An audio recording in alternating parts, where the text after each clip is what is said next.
चलिए आप सभी का बहुत बहुत स्वागत है इस प्यारे से DSC JEE नीट के इस बेहतरीन प्लेटफॉर्म पर। और हमने अपने फिजिक्स के काफ़ी महत्वपूर्ण चैप्टर को निपटा दिया है और ये लेक्चर है आपका काइनेमेटिक्स का लेक्चर नंबर 7।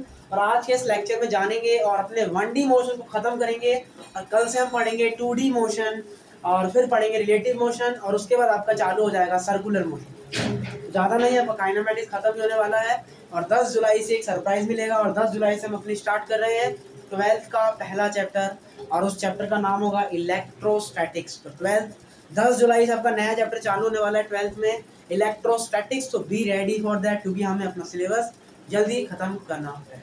और अच्छी बात है कि 50% से ज़्यादा हम सिलेबस अपना केमिस्ट्री में निपटा चुके हैं, फिजिकल केमिस्ट्री में। और धीरे धीरे अपनी 17 सितंबर के बाद से अपनी इनऑर्गेनिक केमिस्ट्री भी चालू हो जाएगी, मतलब syllabus has been to done. और आज हमारा पहला टेस्ट हुआ था संडे को 9 बजे करीब, 9 से 12 के करीब। उसका हमने टेस्ट दिया था और वो टेस्ट अपलोड हो चुका है और वो शायद कर भी गया है।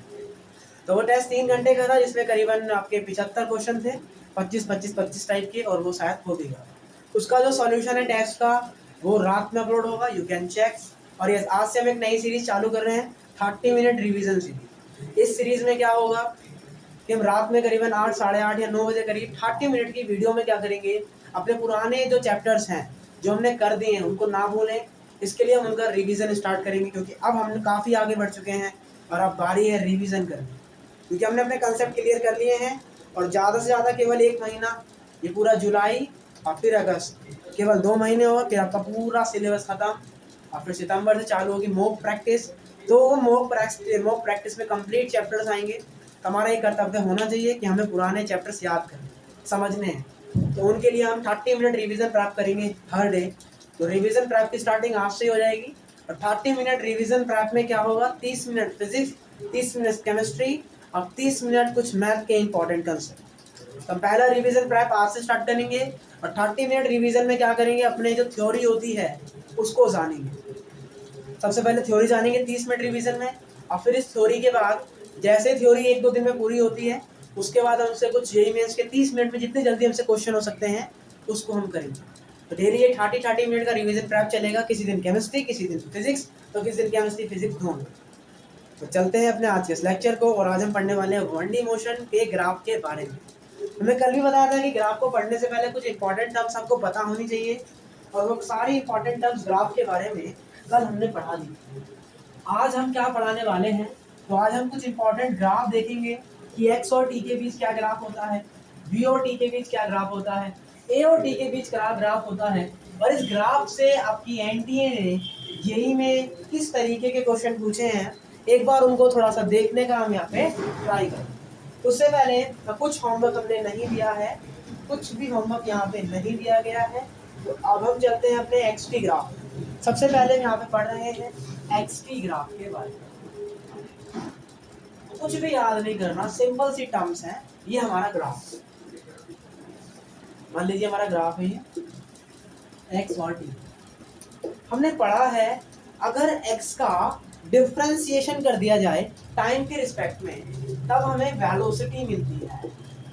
इसका मतलब सर कि, और ये अपना स्लोप भी होता है, तो इसका मतलब x और t के ग्राफ में आपको ग्राफ का जो भी कर्व है, इसको कर्व बोला जाता है, जो भी कर्व का स्लोप होगा वो आपको क्या देगा, वेलोसिटी देगा। क्या देगा सर, वो आपको वेलोसिटी देगा। तो इसका मतलब XT ग्राफ में याद कर सकते हैं, याद करने वाली चीज भी नहीं है फिर भी याद कर सकते हैं कि XT ग्राफ में जो स्लोप होता है वो हमको वेलोसिटी देता है। XT ग्राफ में जो स्लोप होता है वो हमको वेलोसिटी देता है। तो XT ग्राफ में जो स्लोप होता है वो हमको वेलोसिटी देता है। देखिए अगर आपको इतना कर्व दिया है और वेलोसिटी क्या होगी, पॉजिटिव की नेगेटिव। सर अगर मैं स्लोप खींचूं तो वो ऊपर की तरफ जा रही है, इसका मतलब यहाँ पे स्लोप आ रहा है पॉजिटिव, तो वेलोसिटी क्या होगी सर यहाँ पे पॉजिटिव। यहाँ पे स्लोप खींचूं तो नेगेटिव की तरफ जा रही है, तो इसका मतलब यहाँ पे स्लोप नेगेटिव होगी, तो सर यहाँ पर आपकी वेलोसिटी होगी नेगेटिव। यहाँ पर स्लोप खींचूं तो वो स्ट्रेट लाइन जा रही है, इसका मतलब यहाँ पे 0 हो जाएगा, यहाँ पर वेलोसिटी हो जाएगी हमारी 0। तो हम इसको ऐसे चेक करके देखते हैं कि कब वेलोसिटी 0, कब वेलोसिटी पॉजिटिव, कब वेलोसिटी नेगेटिव। सिंपल सा कंसेप्ट है, dx upon dt, the slope in xt graph for the curve is giving you velocity, क्या देता है ये हमें? वेलोसिटी देता है। सर एक और चीज हमने पढ़ा है कि एक्सीलरेशन बराबर होता है dv बाय dt, एक्सीलरेशन बराबर होता है हमारा dv बाय dt, और dv बाय dt बराबर क्या होता है? v dx by dt। dv की जगह हम क्या लिख सकते हैं?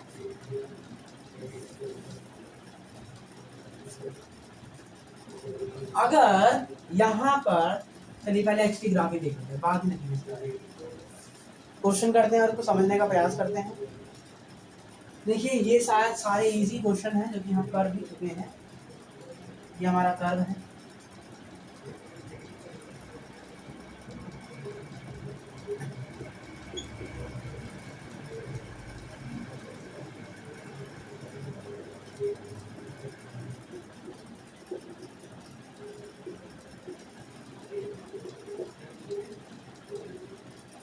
क्वेश्चन ने हमसे पूछा है total displacement and total distance travelled, average velocity and average speed for complete motion, average velocity between t बराबर 0 से t बराबर 12 second and average acceleration between t बराबर 0 से t बराबर 12 सेकंड। तो कैसे करेंगे एक बार इसको समझने का यहाँ पे ट्राई करें। तो हमें टोटल डिस्प्लेसमेंट बताना है, तो सर डिस्प्लेसमेंट कैसे निकालेंगे? आपने बताया था x और t ग्राफ का जो एरिया होता है वो आपको क्या देता है? डिस्टेंस या डिस्प्लेसमेंट? डिस्टेंस देता है। मतलब xt ग्राफ का एरिया क्या देता है हमको? डिस्टेंस देता है। डिस्टेंस और डिस्प्लेसमेंट दोनों देता है। अगर वो डिस्टेंस पूछ रहा है तो आप एरिया को जोड़ दोगे, ऊपर वाले एरिया को पॉजिटिव, नीचे वाले एरिया को भी पॉजिटिव रख के जोड़ दो। लेकिन वो अगर आपसे डिस्प्लेसमेंट पूछ रहा है तो ऊपर वाला एरिया पॉजिटिव लेंगे, नीचे वाला एरिया नेगेटिव लेंगे। तो डिस्प्लेसमेंट के केस में आप ऊपर वाले एरिया में से नीचे वाले एरिया माइनस कर देंगे, तब आपको यहाँ पे डिस्प्लेसमेंट मिल जाए। तो इसका मतलब एक्सटी ग्राफ का जो एरिया है वो आपको डिस्टेंस भी देता है, डिस्प्लेसमेंट भी देता है। तो इसका मतलब अगर मैं इसका एरिया निकाल लूँ तो सर मुझे डिस्प्लेसमेंट और डिस्टेंस दोनों ही इजीली मिल जाए।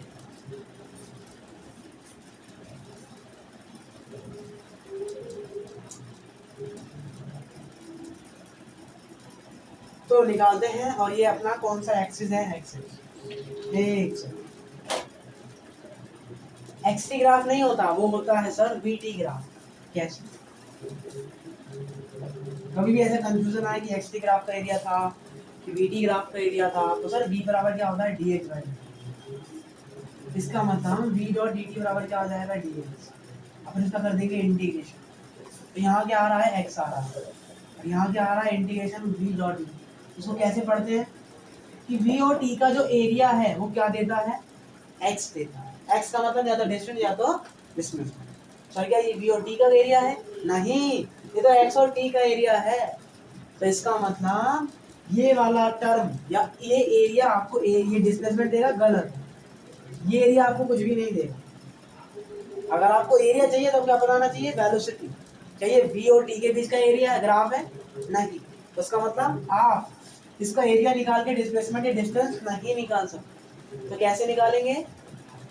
तो सिंपल है, x का मतलब होता है डिस्टेंस या डिस्प्लेसमेंट। तो यहाँ से आपका ग्राफ चालू हुआ है, ग्राफ चालू हुआ है यहाँ से, फिर ऐसे जाता है, फिर नीचे जाता है, और फिर नेगेटिव की तरफ चला जाता है। और ये पॉइंट कितना दिया है? -27। इसका मतलब ग्राफ चालू होता है यहाँ से, इसका मतलब ये हो जाएगा इनिशियल, फिर वो ऐसे चलता है, फिर ऐसे जाता है, फिर ऐसे जाता है, फिर ऐसे जाता है। x कहाँ मिला है? x मिल रहा है y एक्सिस पे, और यहाँ पे क्या मिल रहा है? समय। क्या डिस्प्लेसमेंट समय से निकलता है? नहीं, डिस्प्लेसमेंट निकलता है दूरी से। तो डिस्प्लेसमेंट कैसे आएगा? x final minus x initial. तो फाइनल डिस्प्लेसमेंट कितना है सर? -27, क्योंकि वो लास्ट में यहाँ पहुंचा, यहाँ से जाके यहाँ गया। इसका मतलब फाइनल डिस्प्लेसमेंट -27 और इनिशियल डिस्प्लेसमेंट है 15। दोनों का माइनस करेंगे तो यहाँ से सर आंसर आएगा -42। इसका मतलब डिस्प्लेसमेंट आ गया -42 2। तो ये अपना आ गया यहाँ पे डिस्टेंस। लेकिन अगर उसका डिस्टेंस पूछता तो डिस्टेंस कैसे निकालते हैं, जो भी दूरी चली है वो सब प्लस कर दो। तो उसने पहले क्या चला 15 मीटर चला, 15 से चालू करा, मतलब 15 से चलना शुरू किया है। फिर वो 15 से कहाँ जाता है 45 पे, फिर 45 से कहाँ जाता है 0, और फिर 0 से कहाँ जाता है 27। डिस्टेंस में हमेशा सारी दूरियां पॉजिटिव ही लेते हैं। तो अब क्या करेंगे, सारी डिस्टेंस को प्लस कर देंगे। तो 15 प्लस 45 60, 60 और 27 87। तो इसका मतलब अपना डिस्टेंस आ गया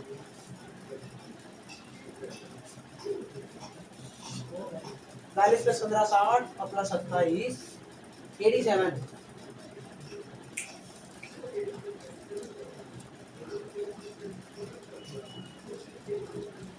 हाँ देखिए, यहाँ चला वो, यहाँ चला, यहाँ चला, यहाँ भी तो चला है, उसके बाद उसने ट्रेवल किया अपना दूसरा डिस्टेंस। इसका मतलब वो पहले 15 चलता है, फिर 45 चलता है, और फिर दोबारा कितना चलता है 45, और फिर दोबारा कितना चलता है,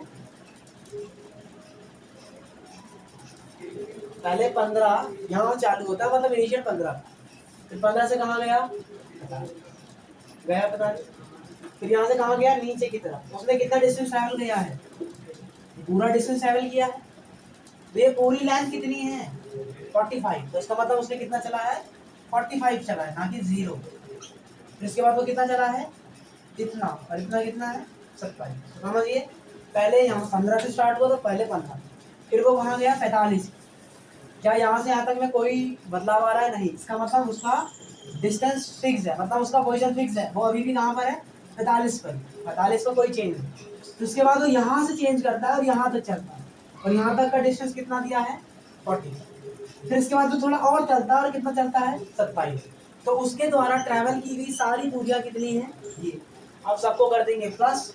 तो 45 प्लस 45 90, 90 प्लस 15 105, और 105 प्लस 27 हो जाएगा हमारा 45 नहीं 90,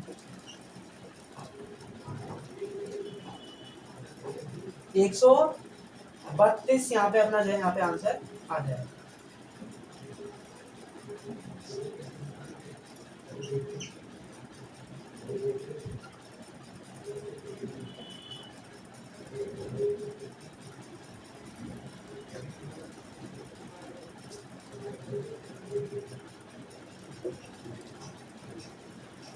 तो ये यहाँ से हमारी पूरी एल जो है यहाँ पे आ जाएगी।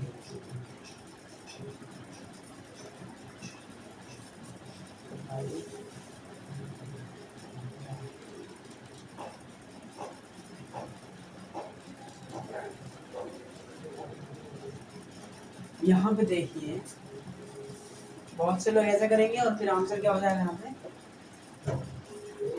रीजन क्या है, कहाँ से चलना शुरू किया है उसने, यहाँ से। तो हमें इसी को ही इनिशियल मानना है। क्या ये x बराबर 0 है, नहीं। तो इसका मतलब 15 और 45 के बीच का डिस्टेंस क्या 45 आएगा, नहीं आएगा। कहने का मतलब है, अगर यहाँ पर ये 0 से चालू होता और फिर 45 से जाता, तो हम कितना डिस्टेंस लेते हैं, पूरा 45 डिस्टेंस लेते। लेकिन चूंकि सर ये 15 से चलना शुरू हुआ है और फिर कहाँ जा रहा है 45 की तरफ, तो उसके बीच का डिस्टेंस क्या आएगा 30 आएगा, ना कि 45। तो इसका मतलब यहाँ से लेकर यहाँ तक का डिस्टेंस आ गया 30। ये समझते हैं। हमें जो डिस्टेंस लेनी होती है वो उसके द्वारा ट्रैवल की गई चीजों से ले ली। वो पहले 15 पे था, फिर 45 पे गया, तो उसने कितना डिस्टेंस ट्रैवल किया 30 का। फिर वो 45 पे था, फिर यहाँ चला गया, और यहाँ पर एक्स एक्सिस क्या होती है 0, वाई एक्सिस क्या होती है 0। तो डिस्टेंस कितने की आ गई 45। फिर वो 0 से कहाँ तक जाता है 27 तक, तो दोनों का डिस्टेंस कितना आ गया 27। इसका मतलब ट्रैवल कितना कर लिया उसने, एक बार 30, एक बार 45 और एक बार 27। तीनों को जब प्लस करेंगे तो आंसर कितना आएगा 102 मीटर। तो हमें ऐसे डिस्टेंस लेना, जो भी दो आपके पास पॉइंट है उनको माइनस कर देंगे, आपको क्या मिल जाएगा दूरी मिल जाएगा। तो ऐसे ये वाला पॉइंट, ये वाला पॉइंट, ये वाला पॉइंट और ये वाला, सभी को माइनस करा और उससे फाइनल अपना आंसर आ गया 102 मीटर। तो ये तो आ गई डिस्टेंस, लेकिन अगर डिस्प्लेसमेंट पूछता तो सिर्फ क्या करते हैं, फाइनल माइनस इनिशियल, काम खत्म, हमारा डिस्टेंस आ जाता।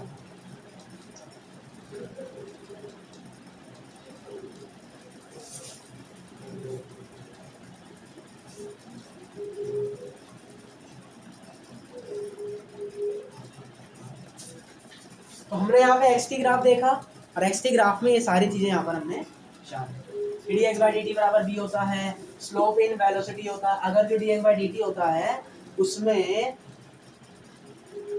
जो कर्व होता है उसका जो स्लोप होता है वो आपको वेलोसिटी देता है। और हमने यहाँ पे क्या पढ़ा, एक्स और टी का ग्राफ का जो स्लोप होगा वो क्या देगा, वेलोसिटी देगा, काम खत्म। अगर स्लोप पॉजिटिव तो वेलोसिटी पॉजिटिव, स्लोप नेगेटिव तो वेलोसिटी नेगेटिव, और अगर स्लोप जीरो तो वेलोसिटी जीरो। हमारे पास एक क्वेश्चन था और वो क्वेश्चन हमें ये कह रहा है, हमें बोला इसने डिस्टेंस और डिस्प्लेसमेंट बताई। तो डिस्प्लेसमेंट हमारा क्या होता है, final position minus initial. Final position 27 minus 15, लेकिन डायरेक्शन के साथ लेंगे, यहाँ पर आंसर आ जाएगा -40। लेकिन डिस्टेंस में डायरेक्शन के साथ नहीं, तो डिस्टेंस कैसे निकालेंगे, 15 से 45 गया, फिर 45 से 0 गया, और फिर 0 से 27 गया। तो 15 से 45 में 30 चला, 45 से 0 में 45 चला, और 0 से 27 में 27 चला। तो total distance travel by the, ये कितना आ जाएगा, 30, 45 प्लस 27, कितना आ गया यहाँ पे आंसर, 102 मीटर। तो ये अपना यहाँ पे डिस्टेंस और डिस्प्लेसमेंट निकालने वाला क्वेश्चन हो गया। आगे बढ़ते हैं।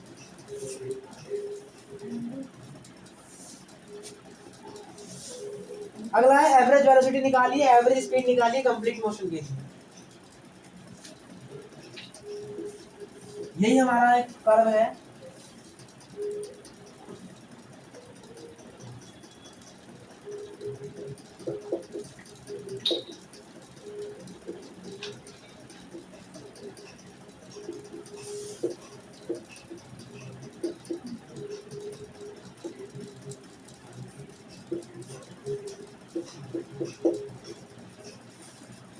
हमें एवरेज वेलोसिटी निकालनी है और एवरेज स्पीड निकालनी है। हमने पढ़ा है वेलोसिटी कैसे निकालते हैं, डिस्प्लेसमेंट अपॉन टाइम करके, और स्पीड कैसे निकालते हैं, डिस्टेंस अपॉन टाइम लिख के। और डिस्प्लेसमेंट कितना है पूरे में, -42। तो एवरेज स्पीड क्या आ जाएगी, वेलोसिटी क्या आ जाएगी, velocity displacement upon time, total time कितना लगा 15 डिवाइड में 15, ये अपना क्या आ जाएगा यहाँ से, एवरेज वेलोसिटी। अगर सर वो स्पीड पूछेगा तो कैसे निकालेंगे, डिस्टेंस अपॉन टाइम। तो डिस्टेंस कितनी है टोटल, अभी निकाली हमने 102, और टाइम कितना है 15। तो यहाँ से क्या आ जाएगा, अपना एवरेज स्पीड आ जाएगी। बस इतना ही काम था और कुछ नहीं करना। अगला है आपको निकालना है एवरेज वेलोसिटी बिटवीन t बराबर 0 से t बराबर 12 के बीच। यहाँ से लेकर यहाँ तक हमें क्या निकालना है,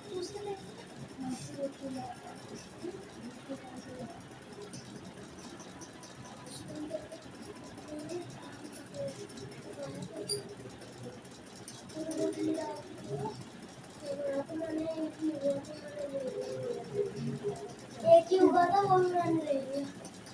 नीम का बीज है, नीम का बीज है ये, नीम का बीज, नीम के पेड़ में से लाया ना। हाँ झूठ बोल, मोटे नीम के पेड़ में से लाया नहीं हो, क्या है नजी की सोने की सुंदर कौन लाया, क्यों पहना तूने, मैं निकालना क्या था, t बराबर 0 से 12 सेकंड के बीच एवरेज वेलोसिटी। तो डिस्प्लेसमेंट निकालेंगे तो t बराबर 0 पे 15 पे था, t बराबर 12 पर किस पर था, 0 पर। तो डिस्प्लेसमेंट कितना आ गया, -15। तब क्या करेंगे स्पीड निकालने के लिए, वेलोसिटी निकालने के लिए, डिस्प्लेसमेंट अपॉन टाइम। ये अपना यहाँ से क्या आ जाएगा आंसर, ये अपना आ गया यहाँ से आंसर। चलिए आगे बढ़ते हैं और अपना अगला क्वेश्चन करते हैं। कुछ भी नहीं था भैया, खाली फॉर्मूला लगाना था। चलिए अब तो नीचे आ जा, तुझे कोई नहीं मारेगा, तो चला जाना मुझे आ रही।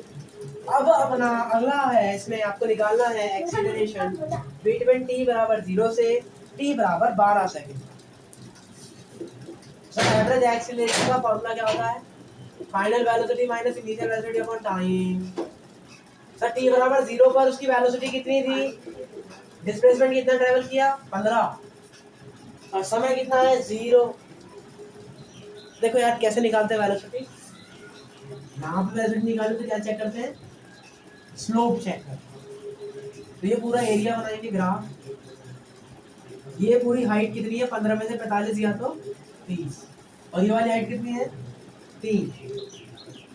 हमने क्या पढ़ा, जो tan थीटा होता है वो हमें क्या देता है स्लोप, और स्लोप क्या देता है हमें वेलोसिटी। tan थीटा बराबर क्या होता है लंब बटे आधार, लंब आधार, तो वेलोसिटी कितनी आ गई 10, तो इसका मतलब t बराबर 0 पर वेलोसिटी आ गई है 10 मीटर पर सेकंड। अब फाइनल निकालेंगे, फाइनल निकालनी पड़ेगी 15 पर, 15 पर निकालने के लिए क्या करना पड़ेगा हमें, ये वाली स्लोप लेनी पड़ेगी। इस पूरे एरिया में इन सब का क्या होगा, वेलोसिटी सेम रहेगा, तो यहाँ पर हम क्या लिख देंगे स्लोप, तो इसका एरिया बनेगा ऐसे, मतलब ग्राफ बनेगा इसका ऐसे। ये दूरी कितनी है 15 में से 12 गया तो 3, और ये दूरी कितनी है 27, और हमें क्या चाहिए tan थीटा चाहिए। tan थीटा कैसे निकालेंगे, लंब बट्टे आधार, तो यहाँ वेलोसिटी कितनी आ गई 9 मीटर पर सेकंड। क्या 27 पॉजिटिव है कि नेगेटिव, इसका मतलब स्लोप भी क्या जाएगी नेगेटिव, और वेलोसिटी क्या है, वेलोसिटी क्या है वेक्टर क्वांटिटी, तो यहाँ पे डायरेक्शन दिखाना पड़ेगा, तो यहाँ क्या लिखेंगे -9, तो फाइनल वेलोसिटी आ गई -9 और इनिशियल वेलोसिटी आ गई 10, तो वैल्यू पुट करते हैं। तो इस तरीके से एवरेज एक्सेलरेशन कितना आ गया हमारा -19/12 तक पूछा था, ओके तो 12 लिख देंगे, तो आंसर कितना आ जाएगा -19/12। तो आपको जो है ऐसे यहाँ पे आंसर लाना है, और ऐसे जो है कहानी यहाँ पे करनी है। भाई होप एक्स टी ग्राफ को कैसे लगाएंगे, कैसे आंसर लाएंगे, कैसे काम करेंगे, ये सारा हमने यहाँ पे समझ लिया है। अब हम पढ़ते हैं अपने अगले ग्राफ के बारे में, और वो ग्राफ है वी टी ग्राफ के बारे में। कौन सा ग्राफ है सर, वी और टी का ग्राफ, वेलोसिटी और टाइम के बीच का ग्राफ। कैसे बनाते हैं आइए समझते हैं।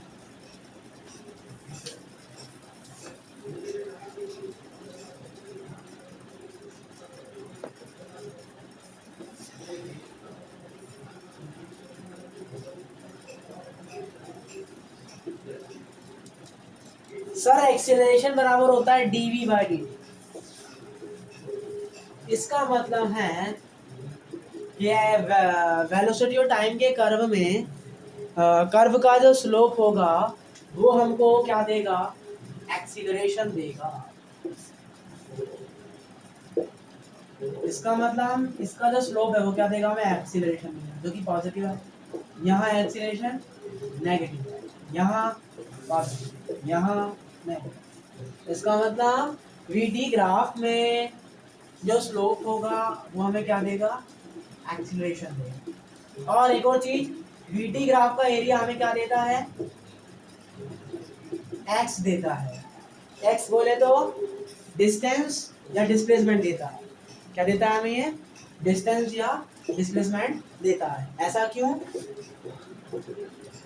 v बराबर होता है dx/dt, तो dx बराबर हो जाएगा, तो इसको कैसे पढ़ते हैं कि v और t का जो एरिया है वो हमें क्या देगा, x देगा।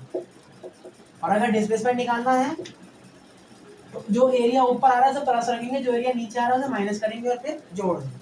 और अगर डिस्टेंस निकालनी है तो दोनों एरिया को जोड़ देंगे, साइन लगाने की तब जरूरत नहीं। तो ये हमें सारी इससे रिलेटेड कहानी है जो हमें दिमाग में रखनी है। तो वीटी ग्राफ में सिर्फ इतना ही। अब आगे बढ़ते हैं और क्वेश्चन प्रैक्टिस करते हैं।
तो हमें यहाँ पे बताना है draw speed time graph, speed और टाइम का ग्राफ बताना है।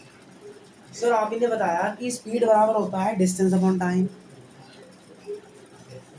तो डिस्टेंस कैसे निकालेंगे? एरिया से। और डिस्टेंस निकालते समय जो भी एरिया आते हैं उन सबको पॉजिटिव कर लेते हैं। तो इसका मतलब हम वेलोसिटी टाइम के ग्राफ से अगर आपको स्पीड टाइम का ग्राफ बनाना है तो क्या करेंगे? जो ऊपर है उसे ऊपर ही रखेंगे, जो नीचे था उसे भी क्या कर देंगे? पॉजिटिव, क्योंकि डिस्टेंस क्या चाहिए हमें? पॉजिटिव। बाकी जैसे सारे हैं हमने वैसे की वैसे ही रख देंगे। ये हमारा यहाँ पे क्या हो जाएगा? स्पीड और टाइम के बीच का ग्राफ। तो ऐसे बनाया जाता है। अगला आपको बताना है average velocity and average speed for the complete motion. Average velocity, average speed, average वो, एवरेज ये सब बताइए। क्या करेंगे देखिए। तो एवरेज स्पीड कैसे निकालते हैं? Initial velocity upon minus final velocity minus initial velocity. तो हम एक चीज जानते हैं सर, अगर डिस्प्लेसमेंट पता लग जाए पूरे का तो हमें एवरेज वेलोसिटी तुरंत मिल जाएगी।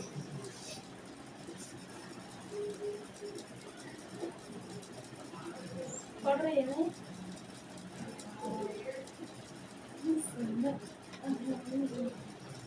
वेलोसिटी बराबर होता है डिस्प्लेसमेंट अपॉन टाइम। सर आप ही ने बताया वीटी ग्राफ का जो एरिया होता है वो डिस्प्लेसमेंट देता है। इसका मतलब ये एरिया, ये एरिया A1 माइनस A2 हमें क्या देगा? डिस्प्लेसमेंट। और अगर दोनों को सम कर दे तो हमें क्या देगा? ये डिस्टेंस। एक्स का वैल्यू कैसे निकालेंगे? ऊपर का एरिया, ये पूरा त्रिभुज है, त्रिभुज का एरिया होता है हाफ मल्टीप्लाई में हाइट बेस है 14, और ये भी पूरा त्रिभुज है और इसका एरिया होता है हाफ बेस इंटू हाइट है अपनी 10 और बेस है अपना 20 माइनस 14 6। यहाँ एरिया आ गया 30, यहाँ एरिया आ गया 140।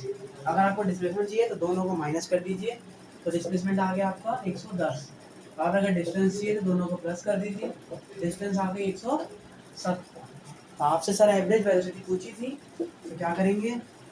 डिस्प्लेसमेंट अपॉन टाइम कर देंगे, तो डिस्प्लेसमेंट आया 110 और टाइम है 20, तो ये अपना आ गया एवरेज वेलोसिटी। और अगर वो एवरेज स्पीड पूछेगा तो क्या करेंगे?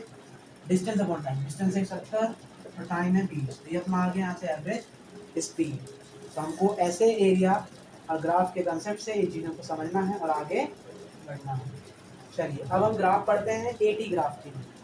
हमने बीटी ग्राफ पढ़ लिया, एक्सटी ग्राफ पढ़ लिया और अब बारी है एटी ग्राफ।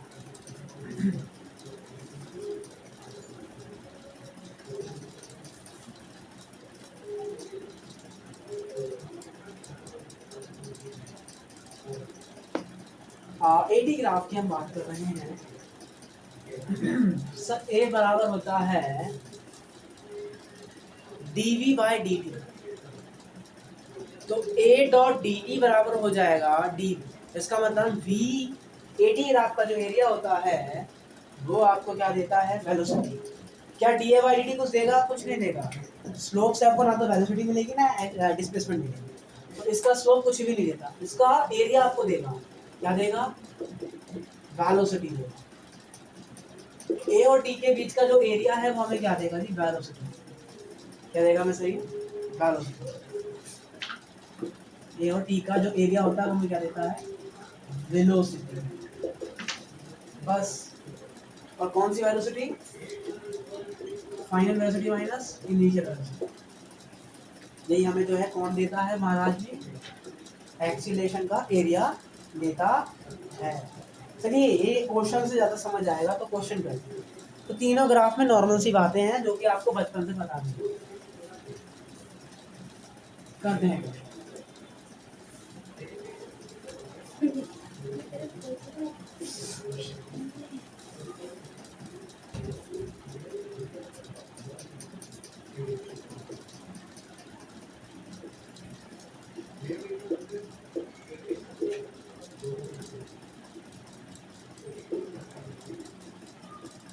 ये कहानी है।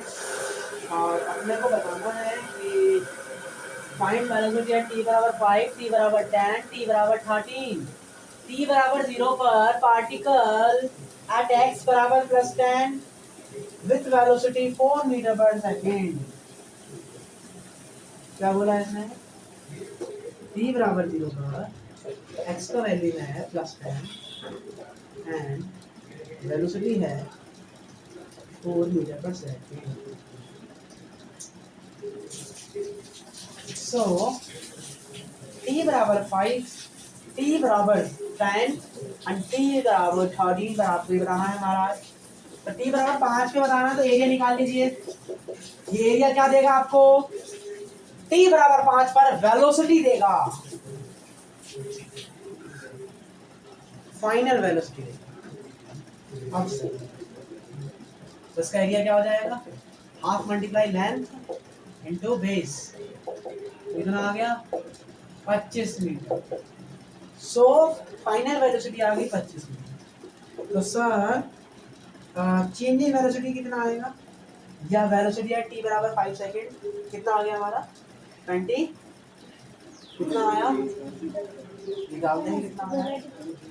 डेल्टा v बराबर क्या होगा हमारा? v final minus v initial. Final velocity कितनी आई? 25।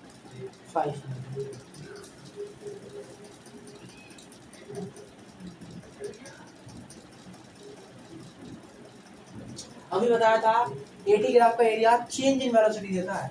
क्या देता है? ये चेंज इन वेलोसिटी मतलब तो 25 मीटर पर सेकंड आया है, वो डेल्टा वी का वैल्यू है। इसका वैल्यू सर डेल्टा वी का, इसका मतलब डेल्टा वी का वैल्यू 25 मीटर। फाइनल वेलोसिटी का मतलब t बराबर 5 पर जो वेलोसिटी आएगी वो ये है, और इनिशियल मतलब t बराबर 0 पर। t बराबर 0 पर क्वेश्चन में कितनी दी है? 4। फाइनल वेलोसिटी एट 5 सेकंड कितनी आ गई?